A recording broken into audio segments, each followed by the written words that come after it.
Welcome to Beyond Podcast. I'm your host, Anthony Petrellis, and we are so excited for today's guest. Again, as you guys know, this month is our Women in Sports Month, and this is our third coach coming on here. We have 6 guests lined up right now, so we're almost halfway through, and just another phenomenal person to have on here. Not only a head coach of one high school sport, but actually a head coach of 2 high school sports, and that's not easy. I mean, one is tough in itself, but to be able to do it in multiple sports and back-to-back seasons is very impressive. So we're excited about today's guest. We had actually her uncle on, Bob Almeida, the head football coach at Stoneham High School, who I think is just one of the best football coaches around, period. You know, takes programs and really builds them back up. Kind of like a coach we have on today. So we'll talk a little bit about that as well. But again, the head softball coach at Haverhill High School, the head girls basketball coach at Reading High School, and was a standout athlete at North Andover High School, as well as Merrimack College. So without further ado, ladies and gentlemen,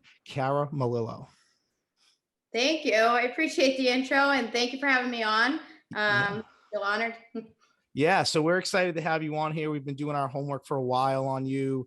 And I always love to start any segment off with like street cred. Any coach that I have on here that was an athlete once upon a time or played at a very high level, we always like to give them a little bit of a shout out here. So we dug up some information on you, and we'll start in high school. You played, softball in North Andover for 3 years. That's due to an ACL tear your junior year. You were Cape Ian League All-Star your sophomore, your senior year. If you were healthy, probably would have been your junior year too. And you were actually the MVP of the Methuen Invitational Tournament as a freshman, so super freshman from jump. And then at Merrimack, I'll just pull out some facts that we found. You recorded 10 multi-hit games. You batted .311 that year with the .508 slugging percentage. Ranked second on the team your senior year with 6 home runs and 29 RBIs. Those 6 home runs, you also had a 3 home run day against UMass Lowell, which is impressive, and your Merrimack Athletic Department Dean's List. So just wanted to give you some street cred, some love there of you playing sports back in the day, and obviously it's influenced you to what you're doing now in life.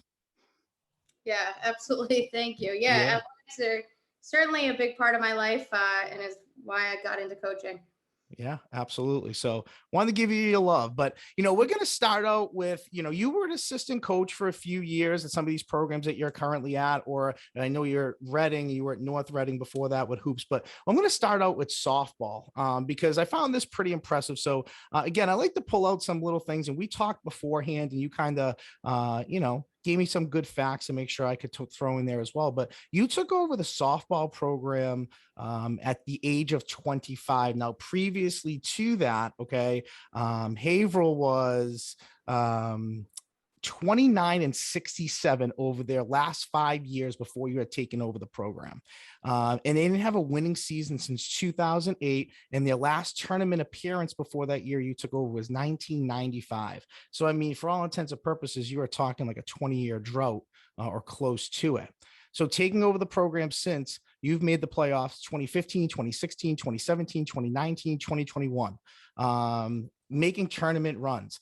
You took over a program, like I said, that won 29 games in 5 years, and you right out the gate won 11 that first year, which qualifies you for a state tournament. So just talk about how you approached it and were able to maybe turn a program around. And that's no knock on the coach in the past, but how you were able to turn a program around that wasn't traditionally doing well over the past 5 years.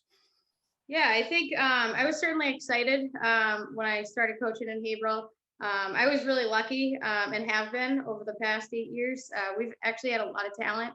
I came in my first year and we had a star pitcher who was a sophomore at the time, Brianna Mitchison. She's a star over at Merrimack College, playing for Merrimack, and she's doing a really nice job. We also had another player, Michaela Kane, who went on to be a 2-sport athlete at St. Ace, playing hockey and softball. So I came in with a lot of talent in some key positions and had a lot of other role players. Prior to going to Haverhill High to coach, I had coached 3 years as an assistant over at UMass Lowell under Sean Cotter. So I learned a ton. In my transition from playing into coaching, I learned a ton from Sean and from his staff. And so I brought a lot of that into coaching at Haverhill. But I think the biggest thing taking over any program is just setting expectations for the group. I saw that they were a talented group. So just every day kind of instilling in them that they have the talent to be successful, and just keep the excitement in the program, I think is a big thing. I know confidence is huge, especially in softball. It's a kind of a slower pace game than basketball, but I think it's really important just to focus on the abilities that the girls did have, and just working on really teaching every day. But I was definitely lucky the first year. There's certainly a lot of talent, and when you have a solid pitcher, that goes a long way for sure. So I was going to ask you, and from what I've interviewed with softball coaches or coverage that we've done, obviously pitching is king. But you mentioned when you took over that you had people returning in key positions. What are some key positions in softball that if you just have someone who's there or consistent at it, it can get you a long way? Yeah, certainly having somebody on the mound is key. I think it's important to have a catcher who's, even if that year we had somebody who wasn't a catcher previously, but she was very athletic. Our shortstop in center field, right down the middle, really are some key spots. That's certainly not taking anything from the corners, but I think those are kind of the biggest things that I look at as a coach, in making sure that we're solid in those areas. Yes, I mean that's athletic range, right? Like shortstop's got to have range, center fields has to have range. So absolutely. So like you said, it goes right down the middle there of the field, because they are, for all intents and purposes, have more responsibility or probably more area to cover, as far as catches go, shortstops and center field. So I'm interested. I always like to hear different perspectives of a sport that I'm not too familiar with as far as strategy goes.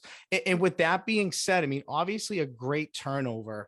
What's your coaching style? I mean, are you demanding? Are you tough? Do you balance it? I mean, what is kind of your style as far as taking over a program early on? But once your message is there, you obviously can now really step on the gas pedal and move that program forward. Yeah, I think if you ask me and you ask my players, you might get a different answer. But I think my players think I'm really tough. But I think I have high expectations for our players, both on and off the field and on and off the court. But also, I think relationship building is so important. I think that goes a long way. So I try to build a relationship with our players off the court, off the field, even if it's 10 or 15 minutes before or after practice, just getting to know them so that when you set that high expectation and you're demanding on the field or on the court, that they're a little bit more receptive to that. So that's kind of my style. But yeah, I know I can be tough at times, but it comes from a good place. So Well, that's it. It's the ultimate balance of love and tough love, right? Because, like you said, no player is going to want to play for you if you're not trying to even get to know them or invest in them outside the sport. If you're just tough on them from, whistle the beginning of practice to whistle to end the practice, and you're not really having a conversation or building a relationship, yeah, you can't expect that those players or that player in particular is going to really want to, like we said, run through the wall for you or, go above and beyond and do that extra and be a leader. So, it's the ultimate balance of any coach is love and tough love because at the end of the day, like, you want to get your message across and everybody has a different way of doing it, but as long as they know that there's that love on the other side, it's just easier to kind of get that consistency, I'm sure. yeah, absolutely. How involved, I mean, you've been a part of this softball program for a while now. How involved are you with the youth programs? I mean, you've probably now seen kids come up through the youth programs that you might have worked with or knew about when you first started coaching. So talk about that. I always find it great with public school coaches having that feeder system. Yeah, I think working with the youth, I think, is one of the biggest parts of being a high school coach. It's something that I really enjoy doing. I love working with our youth. Just some of the things like in Haverhill, there's a great feeder system through the Haverhill girls softball program. So I've been lucky that that was kind of already set up. But just being present, going to games, helping out at practices if coaches are open to it. We do like a preseason clinic every year for all the girls to come to, and then we do one over the summer. But I think in different clinics like throughout the year in the fall, to develop pitchers and catchers. But I think the more just presence from the kids from a young age, and I've really enjoyed now, like our senior pitcher. I remember when she was in 5th or 6th grade going to her games, and she even talks about that. She's like, "Oh my God, you've been with me for so long." So it's nice to really see the kids develop, not just on the field or on the court, but really as people too, and then kind of following them throughout when they go on to college and everything like that. So I think working with the youth, I think is huge as a coach, but I also think it's huge for the high school girls to be involved with the youth. I know as a coach, it's one of my favorite things is seeing how our high school kids interact with the younger kids because they really do idolize the high school players. So I love seeing that connection. So I know at times it can be tough during the season, but we try to do as much as we can just so that we're present and helping out in whatever way we can. Yeah, because it is. It's the ultimate, like, it is the ultimate like advertisement for your program when you and the players are present in the youth league. The parents see that, the little girls see that, they want to come to your games. I covered a Medford Somerville baseball game. It was like the first ever Tufts University. They played at Tufts and they have like making a big game now. But some of them, when I was talking to their coach, shut down the youth program for the day, no practices, no games, and they wanted everybody to attend this game at Tufts. So it is really cool to see youth programs getting actively involved with the high school program because that is the future. I mean, that is who you're looking to see come next. Now, with like seventh and eighth graders, I mean, I'm not sure how softball works, but I'm guessing there's probably a team that's that age. Are you working with those coaches at all as far as terminology or style, or is softball kind of like year to year, depending on what you really have? Yeah, so we a lot of what we do is we work with the coaches, but one of the other things in Haverhill too, over the past I want to say it's 6 years now, we've had a waiver, so we actually have the eighth graders playing on our freshman team. Nice. So we get them involved in the program just a year earlier, which is awesome. And I know we certainly I've met with a lot of the coaches in the past, just especially as they get older, to tell them kind of what we're doing.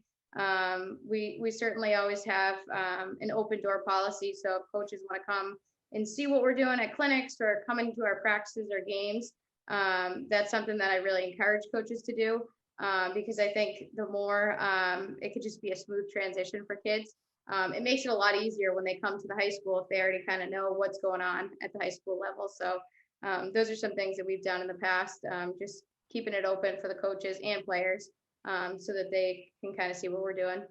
Yeah, and it is nice to also just have visual. I mean, as much as kids are visual learners, I feel like more so than ever with technology, like there's also a visual level of confidence, like having a face to your name and knowing who you are and seeing the girls through the programs. And like you said, having a player who's like, oh, I remember coming here and being there and being a part of that, that is something that like I notice, especially like more in girl high school sports, that there is such an active involvement with like the youth programs. And that's just from the coverage we've done. And I know it's across the board of the boys programs as well. But when it comes to the girls programs, it's just something different that the kids are just so excited. They're amped up, like they're focused and being there and they see their futures. So I think it's only great things for your program. I was always a Catholic school coach, so we never really have that. Once in a while, I get a couple eighth graders from like the St. Agnes that would get a waiver, same thing.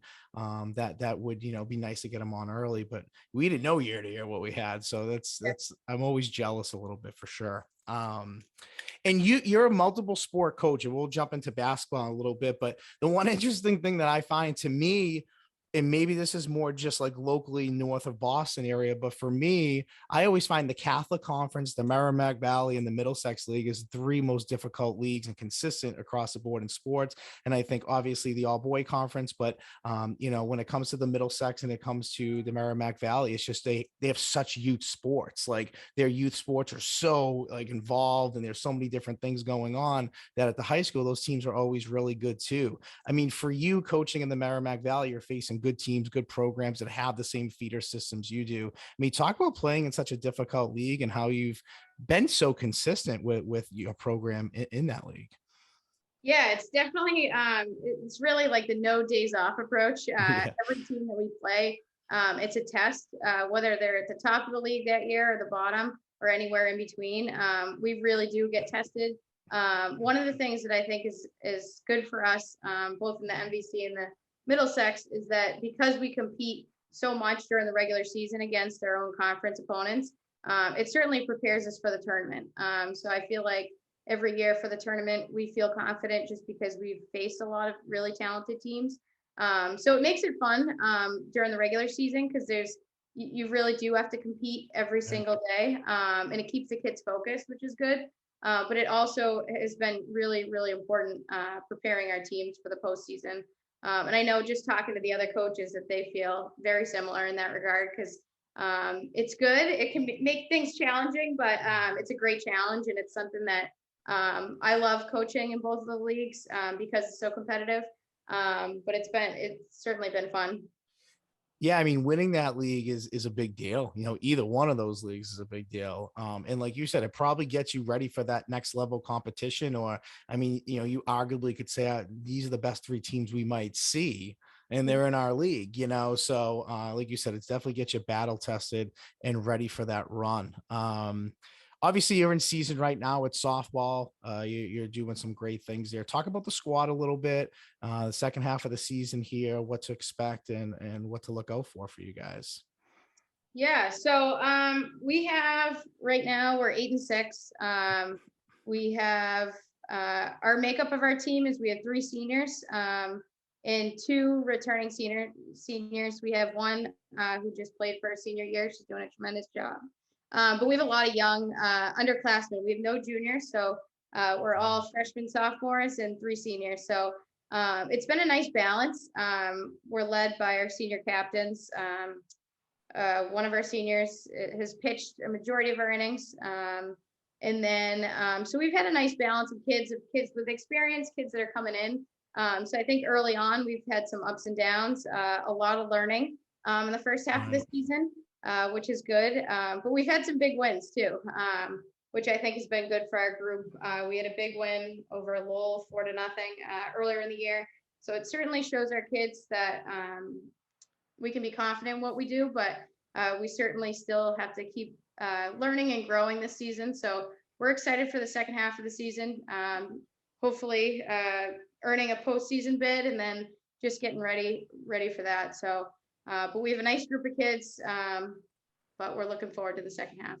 Yeah, and you're two away from what tends to clinch a playoff spot itself. So, and you got a young team that's playing well later in the season, which is always a scary team to draw, especially when they might be playing at their best. Your young players, maybe just the game's slowing down for them a little bit. They're starting to understand things. I mean, I mean, it's tough for the season with the growing pains, I'm sure, but it's also nice to look down the road the next couple of years to say that you are going to have a lot of experience and in varsity time. So that's you guys' futures is bright for sure.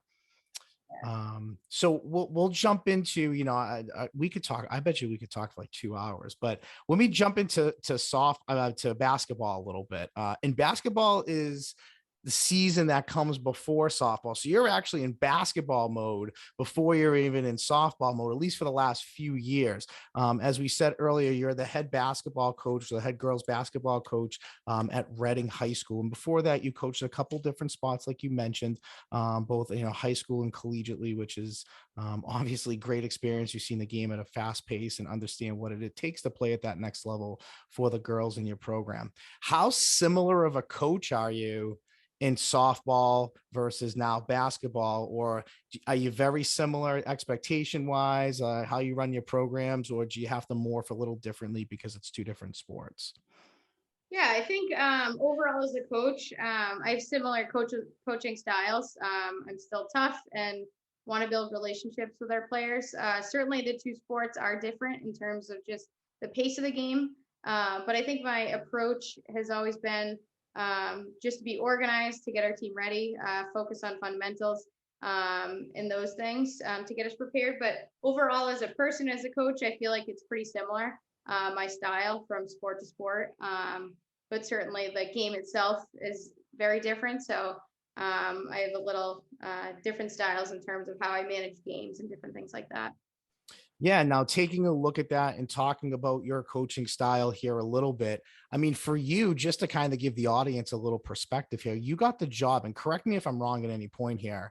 You got the head coaching job here at Reading High School in November of 2019, right? So Yep. that's like, I mean, that's like weeks or a month before the season actually begins, right? I mean, that's like close to it because Yeah, you I guys think start in December. yeah, I think it might have been before. I think it was like earlier in the fall when I got it, but Okay. it Okay. certainly was kind of like crunch time. So getting to know the players, the captains, the returners, and then just getting right into the season. But yeah, it wasn't like a ton of lead time beforehand.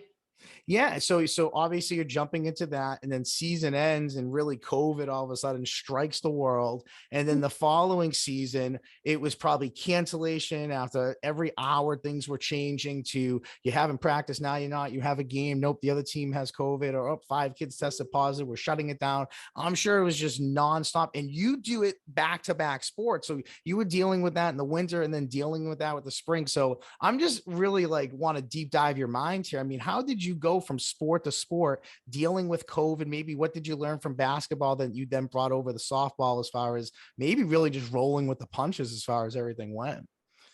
Yeah, I think certainly 2020, the spring, that was really tough because our spring season was totally canceled. That was probably one of our best or groups that we had in terms of Mhm. talent and just the depth that we had in that program. So that was really difficult. We had 12 seniors that year, so they missed their whole senior season. So that was really difficult to deal with, just in terms of working with the kids and working through that. And then going into basketball, I was definitely grateful to have a season because we weren't sure what it was going to look like. Right. But we had multiple shutdowns, maybe two or three. And then we had a couple players that were out for over a month. So that was difficult. We had a ton of Right. Zoom workouts, and we had individual shooting outside because it was a mild winter. So that was really tough. And then going into the spring was a lot easier, just because the weather, just being outside, there was a little bit more freedom for us to kind of manage. But I think it was really difficult as a coach, just to manage my own frustrations, but also like to take the perspective of what these kids are going through as adolescents, just having to be inside, remote learning. And so I think that was a huge piece for me, is just to really concentrate on how the kids were feeling and how we could get them through that while staying focused on what we needed to do on the court or on the field. But that was definitely incredibly challenging. Yeah. Um, I can't even put into words. I'd never want to go back to that. And I really just felt for our players. They all dealt with it really well, but it was certainly a challenge for both myself, but really the players. Yeah, and I can't even imagine, because you're going through it back to back seasons. Obviously, there's a lot that's, I mean, even in the world, like even guidance wise, like it changed all the time. And obviously, the MIAA to down to high schools to cities and towns all had to make their decisions. And some teams in your league might be handling it as a city or a town differently than your city and town handling it. So it made for mass confusion. Was there anything that you took out of it that you now maybe implement into practice, or an approach that you maybe didn't do before that worked, and you now kind of carry it over to what your routine is during a season or off season? Yeah, I think the biggest thing for basketball, at least, is because we did so many individual workouts. We have a ton of like either workouts or shooting workouts that we had the kids do. So we have like a whole library and a whole online library of different things. And that was throughout the season, because I want to say there was probably 3 or 4 weeks that we had of time off. So that was huge. And then just helping to for the players just to have an idea of what they could be doing in the off season. So that was certainly helpful. And I think the other thing is just really just appreciating every day. So I think one of the things that I took as a coach, and I think a lot of the players did, is we really just appreciate getting to be in practice every day, Yeah. spending time together. Because I know a big piece of what we do is forming relationships. And during COVID, it was you came to practice and you had to be right out of the gym as soon as practice ended. So there was no Yeah. time to interact. So like when we were talking earlier about being tough and demanding on the kids, for kids that I didn't really have a relationship with before, that made it even more difficult because they're like, we didn't know each other as well. So it's Right. hard to be as demanding as you can be if you don't have that relationship off the court. So that's something that I think moving forward, I know we appreciated every day we got to be in the gym and practice together. And same thing with softball, is just appreciating the little things where a lot of times we may have taken it for granted in years past. So that's been a huge thing. Yeah, and obviously like mental health with all of that too. We covered a game yesterday, Medford High School girls lacrosse team, and they played Malden, and it was for mental health awareness. And just talking to the girls and the team and talking to the coaches and everybody involved, it's something I would say, COVID and on has become a world agenda, that people were locked up in their home, depressed, everything else. Kids are missing out on opportunities like seniors, we said, that didn't even get their seasons in certain sports, and or they got completely mixed around or didn't play many games. So obviously there's a lot of mental health. And the other aspect of it, like you mentioned, is you might have a bunch of freshmen who now all of a sudden are sophomores in your program the next year who you never got to see, never assess their talent. You don't know what you really have. And especially for someone like you right now, who is very dependent on sophomores and freshmen, or that's like a heavy basis of your team, not having that year before, you wouldn't have known like kind of who you have or what you have either. So it's probably stressful from that end too, to really know your program after 2019, in some sense. Yeah, no, it definitely was wild, and it still is.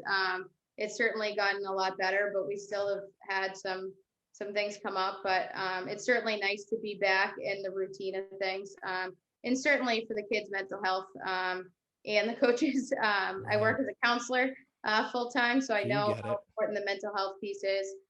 Getting the kids outside, getting them involved with the team, and so that's been a real positive getting back out.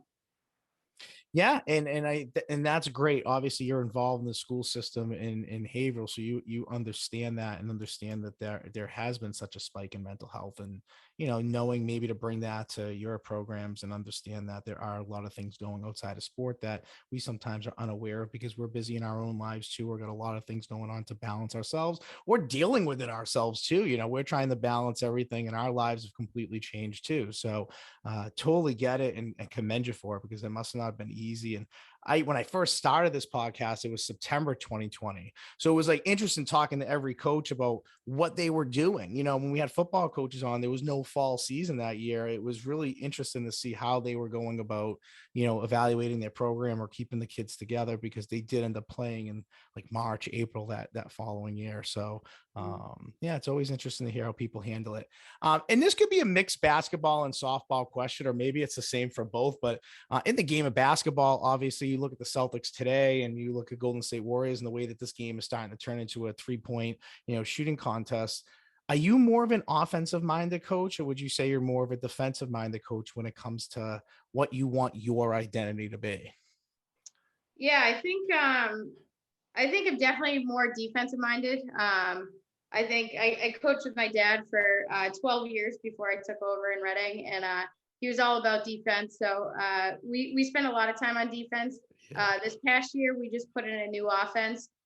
So it kind of shifted where I was predominantly all about defense. This year was a little bit more split, just because I was so excited about the new offense that we were putting in place.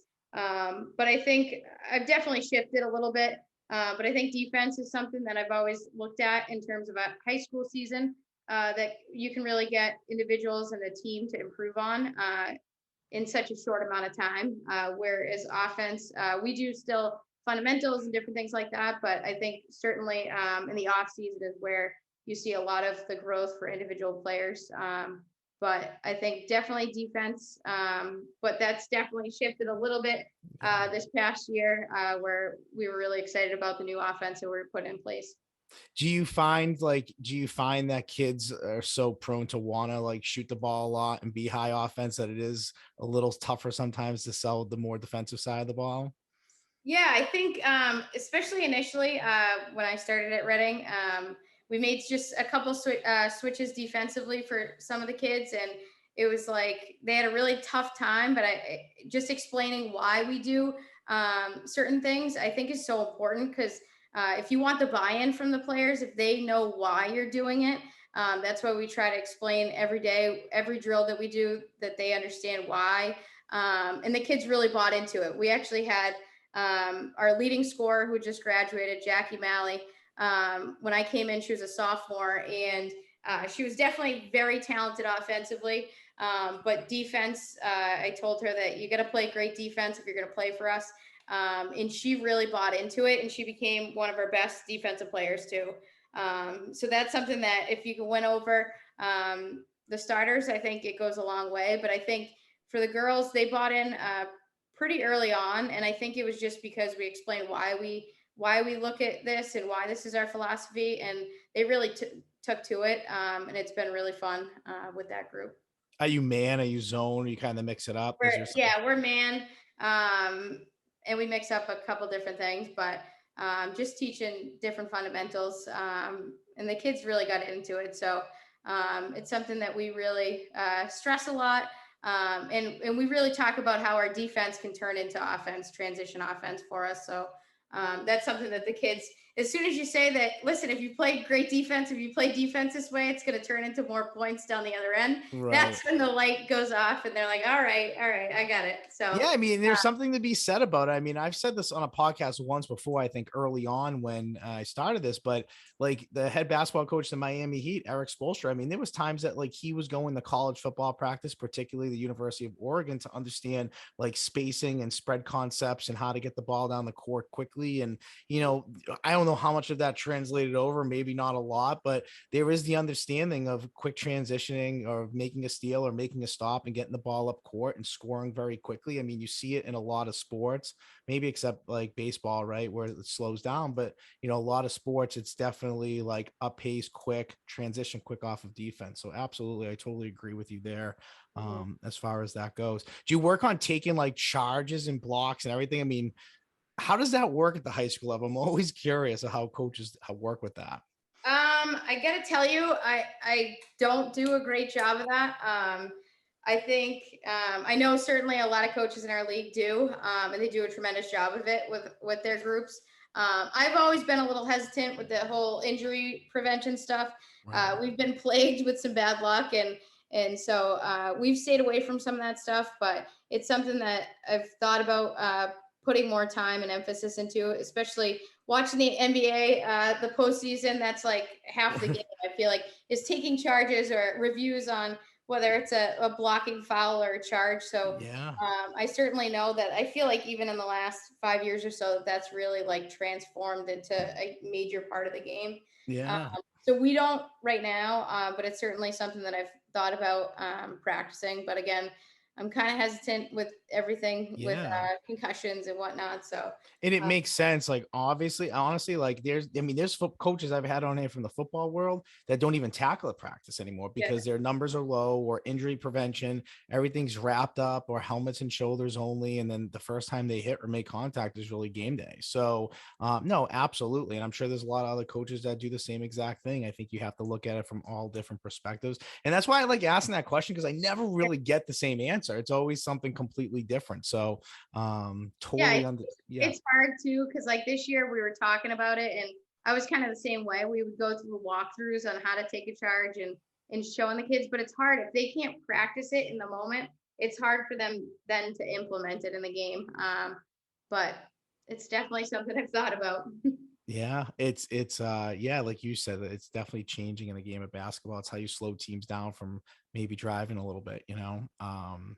So you kind of alluded to last season a little bit, and the reason I'm talking about this is, obviously I want to talk about the squad that you have coming back, but last year you were led by 1,000 point scorer, which you mentioned earlier, and you had an impressive, you ran into an undefeated Wachusett team.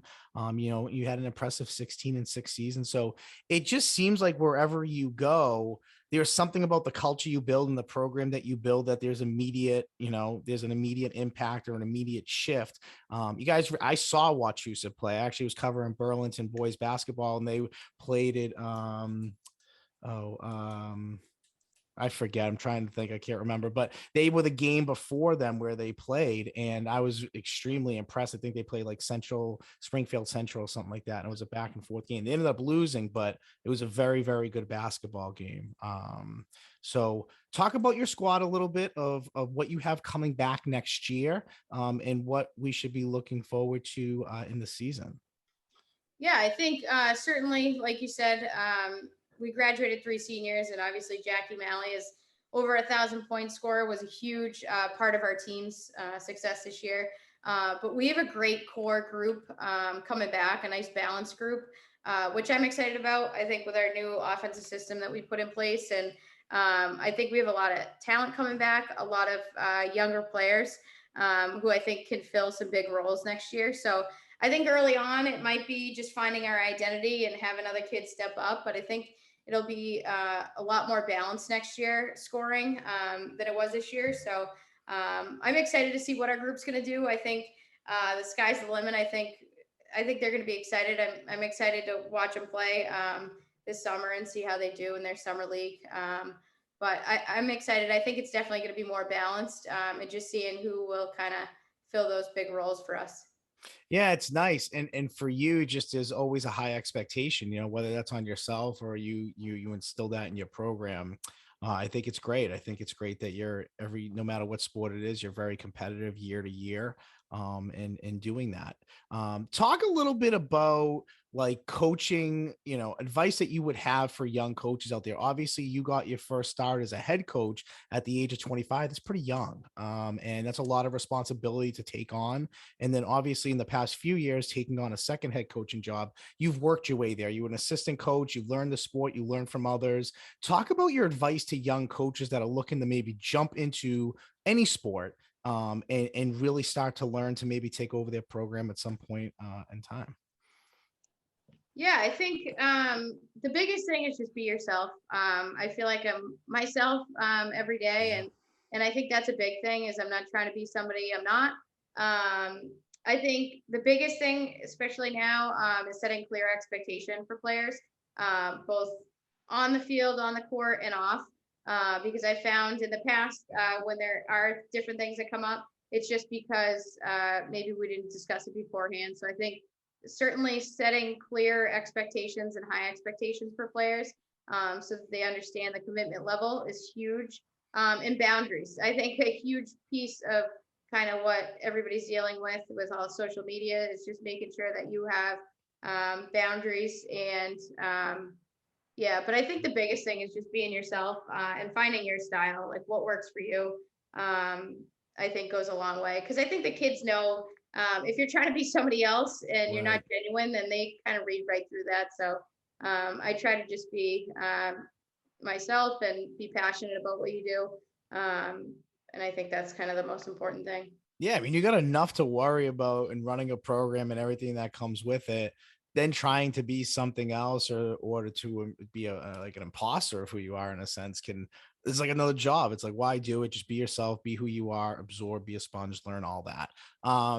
You coach back-to-back seasons, and obviously you coach sports like basketball and softball that are pretty much year-round sports. I mean, softball, obviously, you're working more in the cages in the colder in the winter and stuff like that. But for you as a coach, like how much time do you kind of take off? Like, all right, softball ends. How much time are you taking off just to kind of live life, enjoy a little bit before your mind's there? Or are you like already kind of there? Like you already back Uh, at it?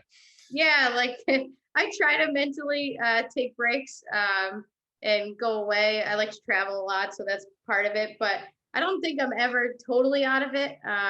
Like just with everything, I like to learn. I think that's the biggest thing in the off season. I love learning about the game and about how I can be better because I know I have a lot to learn and I can grow a lot as a coach too. So that's one of my favorite things is just learning from other people, picking up new things, even if it's a small thing. But I think it is important to take a break, even if it's a physical break and going away. I spend a lot of time at the beach and everything over the summer, but I'll still be writing up practice plans or Yeah, drawing up yeah. plays and whatnot. But I do try to take some time away.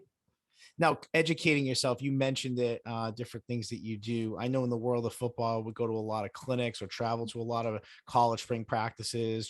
Sometimes it's just picking up a few different things about how you run practice or the way you do drills or to look at like a front differently. For basketball and softball, is a lot of that education available? What do you kind of do in the off season to maybe look at your program and get it better?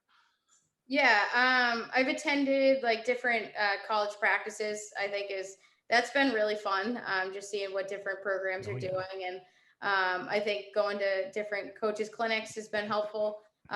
Even if it's something that I don't take everything from, there's always something that you take from. I just joined over the pandemic the fireside chats. Uh, just Yes. hearing from different coaches has been really cool. Just to see what they're doing with their programs.